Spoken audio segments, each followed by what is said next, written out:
Ang problema sa mainstream media ay lahat sila is against, lahat yan sila kay PRRD. Most of them. Lalong-lalo na yung Rappler. Pero makikita mo sa mga news nila, alam naman natin yan lahat, na yung pinapalabas nila is yun lang sang-ayon dun sa nakakabuti, lalong-lalo na kay Romualdez. Pero ito, kaya maraming salamat sa social media. Dahil sa social media, ito yung way na mas marami tayong natutunan at hindi hindi nila kaya tayong i-manipulate. Kasi na-validate natin kung ano yung sinasabi nila. Yun ang pinaka-importante. Kasi tayong mga Pinoy kasi, pag meron tayong narinig, or kahit sinong tao, meron tayong narinig, hindi dapat tayo kaagad maniwala, di ba? Yun ang dapat gawin natin. I-validate muna natin kung totoo ba or hindi.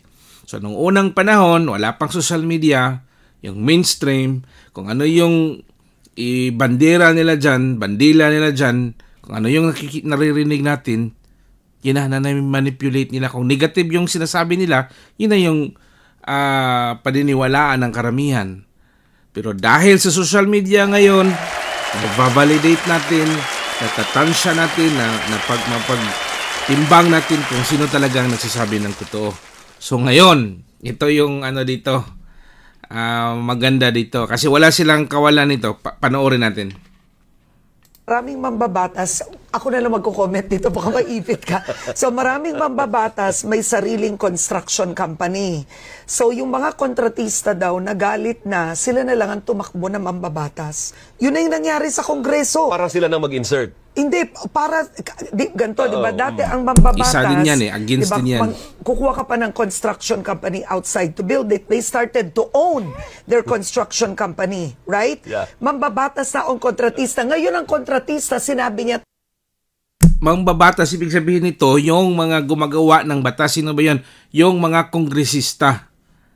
Yung mga kongresista, meron sila ding, yung iba dyan, may sarili silang kumpanya, construction. Yun yung hindi kasi nila dinidiretso eh. May mga congressman na meron sarili silang construction business. Na sila din yung mismong kukuha sa project, sila din yung gagawa, sila din yung magnanakaw. Di ba? Kaya kung yung mga siniwalat ni Bryce, yung mga pera, kasi kung idaan kasi yun by yung digital bank to bank, di ba, mas merong sablay kasi may record yan eh. Kaysa i-withdraw nila tapos doon na ipang divide na yung mga share.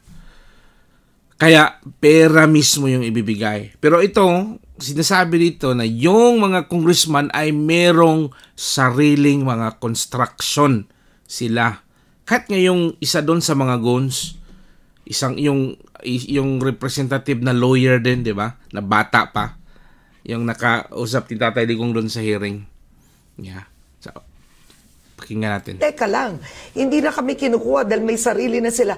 Sila na yung tumakbo. So kaya maraming kontratista, party list. Karen, diretsuhan na. Oh my goodness. Yun, Yung diretsuhan. unang sinabmit naming dokumento sa ICI is yung mga substandard flood control projects sa Oriental Mindoro. Diretsahan na lang tayo. Ang SunWest Corporation, 5 packages ang meron siya noon out of 7. Yung dalawa, Elite tsaka St. Timothy ng Diskaya. Ang may-ari ng SunWest Corporation na nag-divest lang is si Congressman Zaldico. Yeah. Binigyan na namin ng mga dokumento. Zaldico ang may-ari. Magpa-file na dapat kami ng kaso. Magpa-file na sana sila ng kaso. Last week. Pero since nabuo na ang IC, ay binigyan. Pero nabuo na ang IC, di ba? Yung independent nila na sila yung pinano ng Pangulo ngayon, mag-check kung tama ba yung ginawa. So, yun. namin ng dokumento. Diretsa na nga tayo, Karen. Si Congressman Zaldico, hindi lang congressman, siya din ay naging Committee on Appropriations. At ang SunWest Corporation ay pag may-ari siya ang sa founder. matagal at founder ni si Congressman Zaldico ay founder ng SunWest Corporation. So if you say Zaldico ang may-ari, siya ang founder. lumayo, if is Huwag na Maraming tayong lumayo. mambabatas. Yun yung tama. Andiyan na. Nandyan na, huwag na tayong lumayo. Nagsabi na ang Diskaya. Senator Lacson, ba't pa kayo lalayo? Senator Soto, ba't pa kayo lalayo? Nandyan na. Ba't pa kayo lalayo? Gusto na nga sanang magkakasuhan na. Pero andyan na, nagsisimula na yung, di ba, titingnan nyo na yung mga interfere ba, para pagtakpan nga yung mga mga galawan nila. So ngayon, Senate President Soto, sobrang klaro na yan bakit hindi nyo ipapatawag si Zaldico at si Romualdez? Pagkaklaro na yan. So dapat maimbestigahan na yan. Dapat sila yung bubusasain nyo, tanungin nyo. Dapat makasuhan at dapat managot at sana mabalik yung pera ng taong bayan. Ang daming naghihirap. At yung iba naman ay nagnanakaw sa kaba ng bayan. Ito na, diretsuhan na. Yun yung dapat gawin. Diretsuhan na, wag nang paligoy-ligoy. Ba't pa kayo pupunta ng 2016? Ngayon, meron na kayong ebidensya, meron kayong witness ngayon. Dapat busisihin nyo na yan ngayon. Dapat gigalawin nyo na yan ngayon. Dapat ipagpatuloy niya. Ba't nyo pa pinalitan si Marcoleta? Hindi ba yan obvious? Yung Senate President at saka yung sa Blue Ribbon Committee, alyansa ng Pangulo? Sino bang hindi makapag-isip ng kakaiba dyan, di ba? Again, ang tao ay hindi na maluloko dahil sa meron tayong mainstream media. Mga tao ay meron talagang yung mga cellphone at napapanood at meron ding mga kagaya ko na mga ordinaryong tao na nagsasabi at susuporta kahit walang bayad, pero we are doing this for the love of our country at sa mamamayang Pilipino para lalabas ang katotohanan. Kaya ang mga tao ay hindi na maluloko ngayon. Ang tao ay makapagtimbang na sino ang nagsasabi ng totoo at sino ang hindi. Kaya iyan ang sitwasyon natin ngayon. Pero ang ginagawa ng Senado ngayon, Blue Ribbon Committee, ba't pa kayo magpunta ng 2016? Ba't ayaw niyong gamitin ang Diskaya? Ito na mismo, Dizon. Di ba? Alam naman natin na alam yan ng mga senador. Alam nyo yan. Ayaw nyo lang na galawin kasi takot nga kayo. Sabi pa ni Congressman Kiko Barsaga. Ayun yung nangyari sa ating bansa.